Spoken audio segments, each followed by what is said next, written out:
Hello everyone. Um, Today I am continuing my video series, and today I will cover the British political system. Um, in the previous videos, I first uploaded a video about the main concepts in comparative politics. Then again, some other concepts. I try to cover some other concepts about comparative politics. And today I will try to cover Britain as the first country. And then in the following weeks, I will cover USA, France, Switzerland, India, and their political systems. Uh, I want to share my screen first, but I hope that my voice is okay. I didn't check it actually. Okay, let me share my screen. Yes, today I'm talking about Britain. First of all, I will cover history, then political structure, institutions, social classes, Britain and its relationship with Europe, and also the Brexit process. Yes, let's start. Britain, the history of Britain. First of all, let me cover some of the basic characteristics of Britain. Britain is a model for parliamentary system. British politics has fusion of powers between the legislature and executive branches. Because of the fusion of powers system, there is no deadlock of democracy in British context. In the British parliamentary system, the largest party forms the executive branch.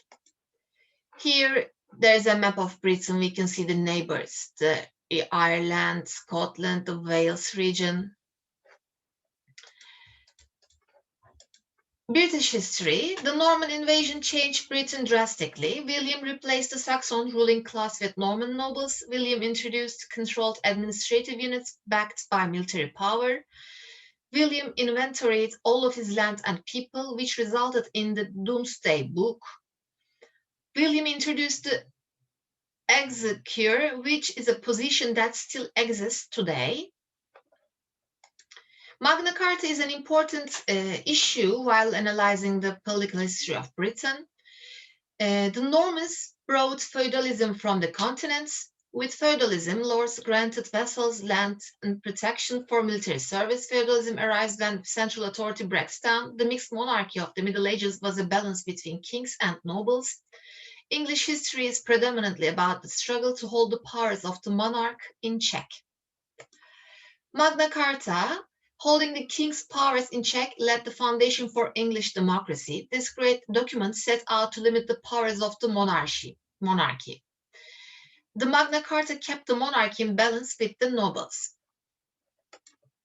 The rise of parliament. Around the 13th century, English monarchs began calling 2 to 4 knights from each shire to London, as well as a similar number of burghers. This invited local notables to take part in the affairs of the state. This gave birth to parliaments, which began as an extension of the king's court.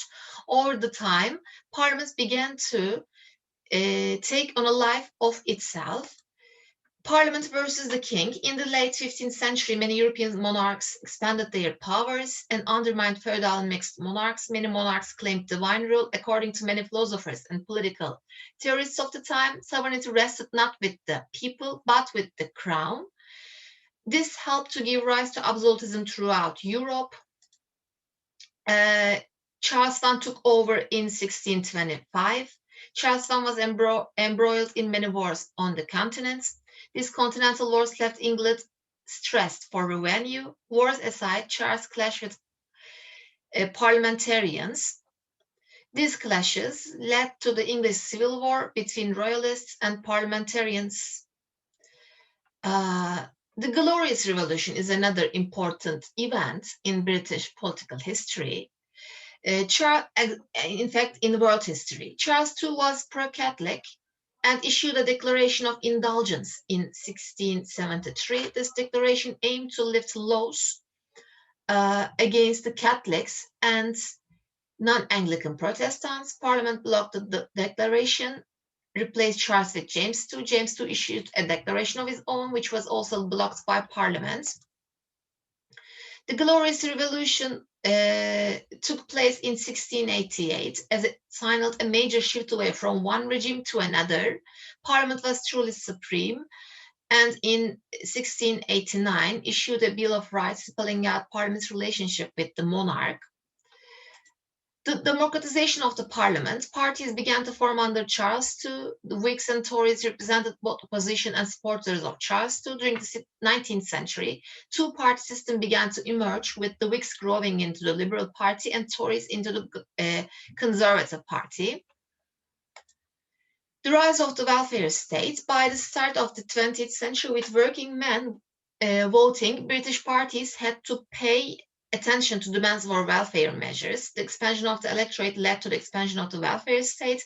This led to the creation of the Labour Party in 1900, who then pushed the Liberal Party into third party status. Let's look at the key institutions of Britain. British Constitution is not exactly unwritten. It uses the following as legal guidelines: common law, historic charters, and statutes. However, there is nothing that can be declared unconstitutional without a written constitution.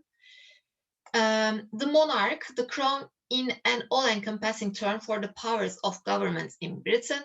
There is an important difference between head of the state and chief of the government. The monarch, as head of the state, is dignified. Also, cabinet members are members of the parliament. Before becoming ministers, most start as parliamentarians, members of parliament, and then move to junior ministers. Ministers tend to be picked on the basis of political qualifications. The cabinet, in the cabinet, a member of parliament must pick ministers in such a way that balances party factions. The importance of the cabinet in policy making has waned since the end of World War II. There is no gap between the legislature and the executive. This is the basis of fusion of powers. Ministers all support the PM and Prime Minister and practice collective responsibility. Another important political institution in Britain is the House of Commons. The cabinet is really a committee of the Commons, although much political theory says that the legislature naturally predominates. It is the Prime Minister that leads and controls the Commons in Britain. There are two main parties in the Commons, Labour Party and Conservative Party. Let's talk about the political parties in Britain.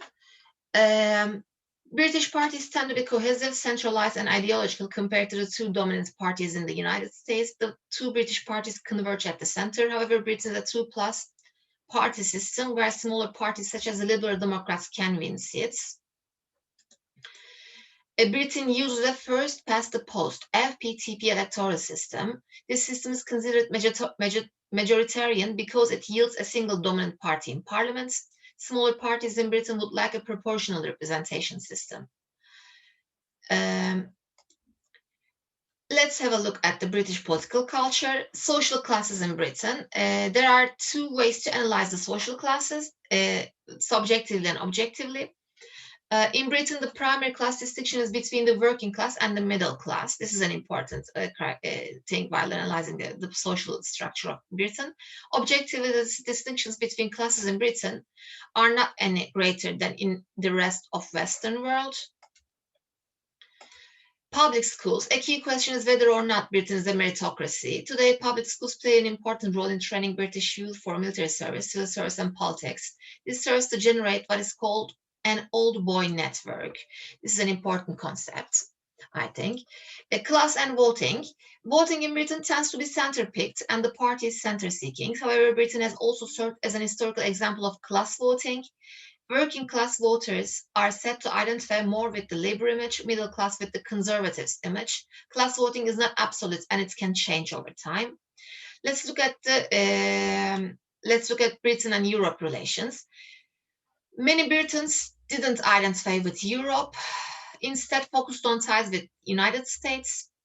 Britain stayed out of the Treaty of Rome, which eventually led to the formation of the EU. Britain didn't join the European Union until 1973. Conservatives liked the idea of the common market, but they also want to preserve British sovereignty and have rejected the monetary union. Another important thing while analyzing Britain and EU today is the Brexit issue. United Kingdom referendum of June 2016 called by Conservative Prime Minister David Cameron to decide on whether or not to retain membership of the EU produced a voter turnout of 72% and yielded a majority of 51% for leave as against 48% for remain. This is based on BBC News Service resources. And in June 2016, the British people voted to leave European Union. Here is a link you can visit on my academia profile. This is the resource. The Brexit refers to the withdrawal of the United Kingdom from the European Union and European Atomic Energy Community at the end of January 2020. In the toxic political aftermath of the Brexit referendum, many Leave supporters are already expressing paranoid fears that the will of the people to leave EU would be subverted by liberal elites and Brussels bureaucrats. This is also taken from a web resource. You can check it on the web. Yes, today I tried to cover British constitutional system, and in my next video, I will cover another country. I will cover Germany, and then again I will put the PowerPoint representation on my academia profile. Thank you for listening to me. Have a good day.